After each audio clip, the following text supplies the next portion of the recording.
अस्सलामुअलैकुम नाज़रीन कराम, नई वीडियो में आपको खुश आमदीद कहते हैं।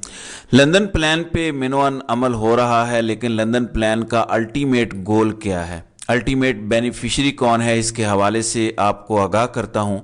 लेकिन ये ख़त पहले पढ़ते हैं। एक खातून जिन्हें 6 महीने से ज़्यादा जेल में रखा गया है, हब्से बेजा में रखा गया है, वो आज भी असल हुक्मरानों को एक पैगाम दे रही है। ये ख़त हम पढ़ते हैं, आपको एहसास होगा कि क्या बहादुरी है, क्या बेमिसाल जुर्रत का मुजाहरा है, जबकि आप जेल में हो और आपको पता हो कि जेल से आप तब तक बाहर नहीं आ सकेंगे जब तक आप ग़ुलामी कबूल नहीं करेंगे। ये ज़रा ख़त पढ़ते हैं। आप सब हमारे अजीम काबिल आईजी पंजाब साहब को तो जानते ही हैं, जो इतने तेज़ हैं कि चाहे दिन हो या रात वो अचानक कहीं ना कहीं पहुंच जाते हैं, और इस अचानक दौरे पर भी वो कैमरा मैन को साथ रखना नहीं भूलते। रोज़ाना या तो वो किसी के घर होते हैं या कोई ना कोई उनके ऑफिस होता है, और वो फ़ोटो शूट फिर सारा दिन टीवी पर चलता है। अब सवाल ये है कि 9 मई को लोग इतनी शदीद गर्मी में 2 से 2.5 घंटे पैदल चलते हुए लिबर्टी से कैंट पहुंच गए, मगर तेज़ तरीन आईजी साहब ना पहुंचे। क्यों? कुछ लोग तो इस कीमती चीज़ों वाले घर में अंदर तक पहुंच गए, पर तेज़ तरीन आईजी क्यों ना आए? आग लग गई, तोड़ फोड़ हो गई, पर वो ना आए जिनकी ड्यूटी थी लोगों की हिफाजत और घर की हिफाजत। क्या तब भी आपकी गाड़ियों में पेट्रोल ख़त्म था? क्या फिल्मों की पुलिस की तरह आखिर में आने का ऑर्डर था? उस दिन कौन सा और कहाँ ज़रूरी फ़ोटोशूट करवाने में मसरूफ़ थे? अगर उस दिन आप अपनी ड्यूटी नहीं कर सके तो आप जेल में क्यों नहीं हैं, और हम क्यों हैं? हमसे प्रेस कॉन्फ्रेंस मांगने वालों, उनसे इस्तीफ़ा मांगो। इसमें सब कुछ वाज़े कर दिया गया है कि किस तरह से 9 मई प्लान किया गया था। ये खातून जो जेल में बैठी हैं, जिनके बारे में नवाज शरीफ में इतनी हिम्मत नहीं है कि उनके मुकाबले में अगला इलेक्शन लड़ सके, मैं आपको लिख कर देने को तैयार हूँ कि अगर किसी हल्के से इमरान खान ने इनको टिकट दिया, नवाज शरीफ या मरियम जुरत नहीं करेंगे इनके खिलाफ इलेक्शन लड़ने की, बेशक इनके घर का अपना हल्का हो। ये होता है जब आप हिम्मत और जुरत का मुजाहरा करते हैं। आपको पता होता है अवाम आपके साथ खड़ी है। सूरत हाल इनके लिए इतनी ख़राब है कि सिवाय इमरान खान से एनआरओ मांगने के इनके पास कोई दूसरा हल नहीं है। नाज़रीन इकराम, थोड़ी देर के लिए हम मान लेते हैं जो इनका सारा प्लान है वो कामयाब हो गया है। थोड़ी देर के लिए हम थोड़ा सा यहाँ पे तज्जिया भी कर लेते हैं, प्लान कामयाब हो जाता है, इलेक्शन ये मैनेज कर लेते हैं, इलेक्शन में अपनी मर्ज़ी के नताइज ले आते हैं, नवाज शरीफ को ये वज़ीर आज़म बनाने में कामयाब हो जाते हैं। असल मसला तो वहीं पे रहेगा। मुल्क की 90% अवाम अब जिनसे नफ़रत करती है, ये नफ़रत तब तक ख़त्म नहीं होगी जब तक उनकी बात नहीं मानी जाएगी, उनकी मर्ज़ी पर अमल नहीं किया जाएगा।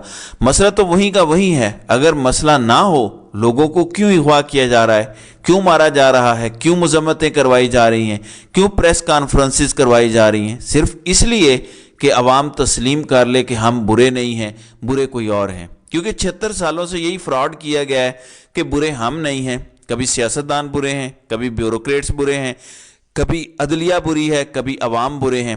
पहली बार लोगों को पता चला है कि मुल्क असल में किसकी वजह से तबाह हाल है, और जिस तरह जुल्म किया गया है, जिस तरह कत्ल गारत की गई है, जिस तरह ख़वातीन की तजलील की गई है और की जा रही है मुसलसल, जिस तरह कौम के लीडर को गिरेबान से पकड़ के घसीटा गया है, ये नफ़रत की इतनी बड़ी दीवार है। ये इलेक्शन में अपनी मर्ज़ी का रिज़ल्ट भी निकाल लें, ये नफ़रत तो नहीं ख़त्म होगी। तो फिर क्या होगा? क्या अवाम का रद्द अमल ख़त्म हो जाएगा?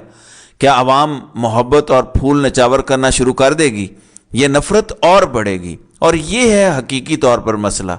जितना मर्जी कोई ताकत के घोड़े पर बैठा हो और उसको नीचे नज़र ना आ रहा हो, नीचे के लोग कीड़े मकोड़े नज़र आ रहे हों, लेकिन जालिम से जालिम और जाबिर से जाबिर शख्स भी चाहता है कि उसकी रियाया उससे मोहब्बत करे, उसकी इज्जत करे। वो जहाँ जाए उस पे फूलों की पत्तियाँ फेंकी जाएं। लेकिन इस टाइम सूरत हाल ये है कि सिर्फ अंडे और टमाटर ही पड़ेंगे। लोगों को अगर ये पता हो कि ये बनाना रिपब्लिक नहीं है, यहाँ हमारे कुछ हुकूक हैं, तो आप लाखों करोड़ों लोगों को सड़कों पे देखें। लेकिन यहाँ लोगों को ये पता है कि यहाँ हमारे कोई हुकूक नहीं है, हम आज़ाद मुल्क में नहीं रहते। ये एक बनाना रिपब्लिक है, जो ताकतवर है वही फैसले कर रहा है। एक सर्वे नाज़रीन इकराम सोशल मीडिया पर करवाया गया है, आप उसके नताइज सुनेंगे तो आपकी आंखें खुल जाएंगी। मसलन उस सर्वे में पहला ये सवाल था کہ دعویٰ کیا جا رہا ہے کہ پاکستان کی معیشت ٹھیک ہو رہی ہے، اس لیے شاید الیکشن نہ کروائے جائیں۔ کیا آپ کی رائے میں معیشت ٹھیک ہو رہی ہے یا زیادہ خراب ہو رہی ہے؟ 98.7% لوگوں نے یہ جواب دیا کہ معیشت زیادہ خراب ہو رہی ہے۔ دوسرا سوال پوچھا گیا، کیا پاکستان کی معیشت تمام جماعتوں کی قومی حکومت ٹھیک کر سکتی ہے، پاکستان کی فوج ٹھیک کر سکتی ہے یا عمران خان ٹھیک کر سکتے ہیں؟ 98.4% لوگوں نے کہا کہ پاکستان کی معیشت عمران خان ٹھیک کر سکتے ہیں، اور باقی تو انسگنیفیکنٹ نمبر ہیں۔ تیسرا سوال یہ پوچھا گیا کہ ان سب میں سے پاکستان کو کون اکٹھا رکھ سکتا ہے؟ 98.6% لوگوں نے عمران خان کے متعلق کہا کہ وہ پاکستان کو اکٹھا رکھ سکتے ہیں، اور صرف 0.4% لوگوں نے کہا کہ پاکستانی فوج پاکستان کو اکٹھا رکھ سکتی ہے۔ پھر اگلا سوال پوچھا گیا کہ جو آپ اپنی آنکھوں کے سامنے ہوتا دیکھ رہے ہیں، اس کے بعد کیا آپ کو لگتا ہے کہ ملک میں شفاف انتخابات ہوں گے؟ 99.4% لوگوں نے کہا کہ ملک میں شفاف انتخابات نہیں ہوں گے۔ اگلا سوال، آنے والے انتخابات میں کیا امیدوار دیکھ کر ووٹ دیں گے یا پارٹی کو دیکھ کر ووٹ دیں گے؟ تو ناظرین اکرام، 96.2% لوگوں نے کہا کہ ہم ووٹ پارٹی کو دیں گے، یعنی اس بار کوئی الیکٹیبل نہیں دیکھا جائے گا۔ چھٹا سوال پوچھا گیا، پاکستان کا سب سے بڑا مسئلہ کیا ہے؟ اور اس کا بڑا انٹرسٹنگ جواب ہے طاقتور کی بدماشی۔ اس کو سب سے زیادہ ووٹ پڑا ہے، 54.1% لوگوں نے کہا کہ طاقتور کی بدماشی اس ملک کا سب سے بڑا مسئلہ ہے۔ دوسرے نمبر پہ لا قانونیت اس ملک کا بڑا مسئلہ ہے، جو تقریباً 29.4% لوگوں نے کہا۔ پھر ناانصافی ہے، اور آخر میں خراب معیشت ہے۔ آخری سوال یہ پوچھا گیا کہ آپ کا ووٹ کس کا ہے؟ 99.3% لوگوں نے کہا، یعنی 99.3% لوگوں نے، کہ ووٹ صرف بلے کا ہے۔ تو حقائق یہ بولتے ہیں۔ آپ کو اگر ہمارے آن لائن سروس پسند نہیں آتے تو آپ گراؤنڈ پہ چلے جائیں، خود اپنی مرضی کی جگہ پہ جائیں، اپنی مرضی کی گلی، بازار، محلہ، سوسائٹی کچھ بھی چوز کر لیں، وہاں پہ دروازہ کھٹکھٹائیں اگر کسی سوسائٹی میں جاتے ہیں، اور لوگوں سے سوال کریں کہ آپ کا ووٹ کس کا ہے، آپ کو ایک ہی جواب آئے گا۔